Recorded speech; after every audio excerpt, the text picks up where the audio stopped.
ಕರ್ನಾಟಕ ರಾಜ್ಯ ಗೃಹ ಸಚಿವರು ಹಾಗೂ ತುಮಕೂರು ಜಿಲ್ಲಾ ಉಸ್ತುವಾರಿ ಸಚಿವರುಗಳು ಆದ ಶ್ರೀಯುತ ಜಿ ಪರಮೇಶ್ವರ್ರವರು ತುಮಕೂರಿನಲ್ಲಿ ವಿವಿಧ ಕಾಮಗಾರಿಗಳನ್ನು ವೀಕ್ಷಿಸಿ ಅಧಿಕಾರಿಗಳೊಂದಿಗೆ ಸಮಾಲೋಚನೆ ನಡೆಸಿದರು. ಇದರೊಟ್ಟಿಗೆ ವಿವಿಧ ಕಾಮಗಾರಿಗಳಿಗೆ ಗುದ್ದಲಿ ಪೂಜೆ ನೆರವೇರಿಸಿ ಹಾಗೆಯೇ ನಾಗರಿಕರ ಸಮಸ್ಯೆಗಳ ಆಲಿಸಿ ಸಮಸ್ಯೆಗಳಿಗೆ ಸ್ಪಂದಿಸುವ ನಿಟ್ಟಿನಲ್ಲಿ ಸಹಕರಿಸಿದರು.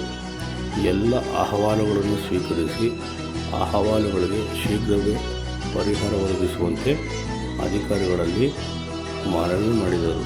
ಇದು ಪರಮೇಶ್ವರವರ ಕಾರ್ಯವೈಖರಿ.